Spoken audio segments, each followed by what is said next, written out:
మనం వాడే skin care and hair care మనకి చాలా బెస్ట్ రిజల్ట్స్ ఇవ్వాలి అంటే మనం ఈ ఒక్క విషయాన్ని మాత్రం ఖచ్చితంగా ఫాలో అవ్వాలి.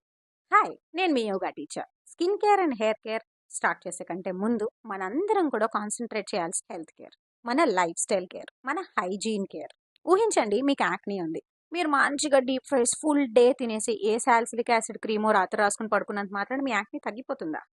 ఫుల్‌గా షుగర్ తినేసి యాంటీ ఏజింగ్ క్రీమ్స్ వాడినంత మాత్రాన మీ స్కిన్ ఏజింగ్ ఆగిపోతుంది అనుకుంటున్నారా? ఇప్పుడైతే మనం హెల్తీగా fruits, vegetables, proper protein intake తీసుకుంటూ, మంచిగా వర్కౌట్ చేస్తూ, హెల్తీగా, హైజీనిక్‌గా మన లైఫ్ స్టైల్‌ని, మన డేని ఉంచుకుంటామో, మనం పైన వేలు వేలు పెట్టి రాసే క్రీమ్స్, సిరమ్స్ అన్నీ గూడా మన స్కిన్‌కి గానీ, మన హెయిర్‌కి గానీ చాలా మంచి పాజిటివ్ రిజల్ట్స్‌ని ఇస్తాయి. మనం మన హెల్త్ కేర్ తీసుకుంటే మన బాడీ మన స్కిన్‌కి, హెయిర్‌కి కేర్ అదే తీసుకుంటుంది. స్కిన్ అండ్ హెయిర్ బాడీలో పార్ట్ కాదా చెప్పండి? ఎప్పుడైతే హైజీనిక్‌గా, హెల్తీగా విటమిన్స్ అండ్ న్యూట్రియంట్స్ అన్ని బాడీకి ఫుల్‌ఫిల్డ్‌గా ఉన్నాయో, దాని పని అదే చేసుకుపోతుంది. మీరు సెపరేట్‌గా చేయాలా? ఈ వీడియోని ఖచ్చితంగా మీ ఫ్రెండ్స్ అండ్ ఫ్యామిలీలో స్కిన్ అండ్ హెయిర్ గురించి బాధపడే ప్రతి ఒక్కరికి పంపించండి.